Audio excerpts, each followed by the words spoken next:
Hey guys, today we're going to talk about Canada's primary sources of hydrocarbons. We are students at Louisiana State University in petroleum engineering, Petty 1010. We're going to talk about Canada's economy, where it stands when ranked with other countries, how its economy compares with other countries, and Canada's effect on the energy industry.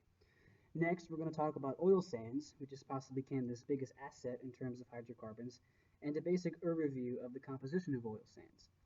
Then we'll talk a bit about the WCSB, or the Western Canada Sedimentary Basin, its contents and its importance to Canada's economy.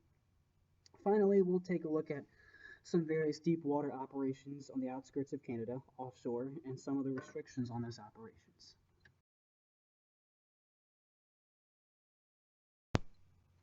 So the EIA, Energy Information Administration, ranks Canada as the sixth largest oil producer in the world, and Canada holds the world's third largest oil reserves.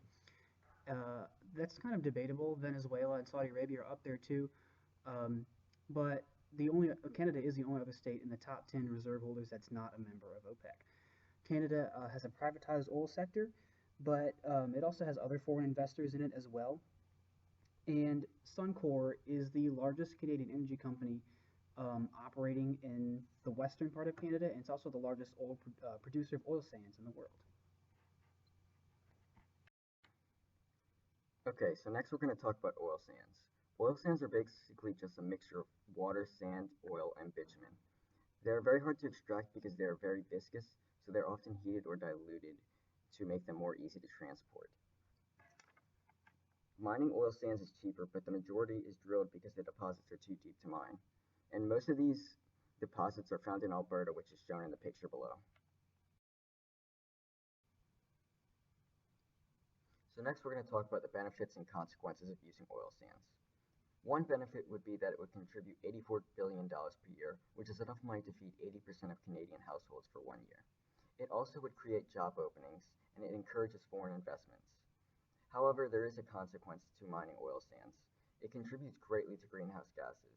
Even though it contributes greatly to greenhouse gases, Canada has imposed methods that have the potential to reduce greenhouse gas emissions, and they have put about $83 million into future research. Next, we're going to talk about Western Canada Sedimentary Basin, or the WCSB.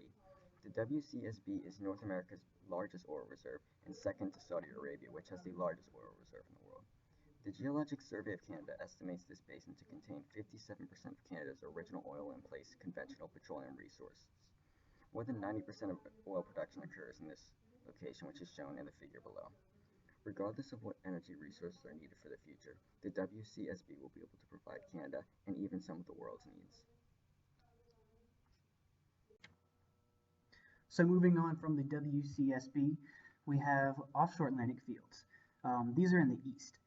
The three major fields producing today in the east are the White Rose, Terra Nova, and Hibernia. The majority of offshore production, however, in the east is the Jeanne d'Arc Basin. And if we look at the map here, the red dot is the Jeanne d'Arc Basin indicated. Also, you can see on the map the three oil fields that are producing today: the White Rose, the Terra Nova, and the Hibernia. The White Rose and the Terra Nova have about 400 million barrels of oil in place, while the Hibernia has up to 2,100 million barrels of oil in place. However, it was estimated that only about 700 million barrels could be retrieved from this oil field. An area off of British Columbia's coast contains an estimated 4% of Canada's oil in place. However, in 1972, a moratorium was imposed by British Columbia, stopping all exploration off of the Pacific coast. There are several reasons why this moratorium was imposed. First off, exploration by Shell prior to 1972 was fairly unsuccessful, leading people to believe that exploration was pointless. Also, in the earlier days of seismic exploration, charges were set off instead of using air compressions. These charges killed enormous amounts of fish, angering many people who lived in British Columbia. Last, economic impacts of producing oil brought even more debate on the topic of exploration. The province of British Columbia and the government of Canada were about to repeal the moratorium in the 1980s, but oil spills in other areas around the world occurred and stopped their thoughts to repealing. Despite all of this, BC is looking to open up the area for exploration again.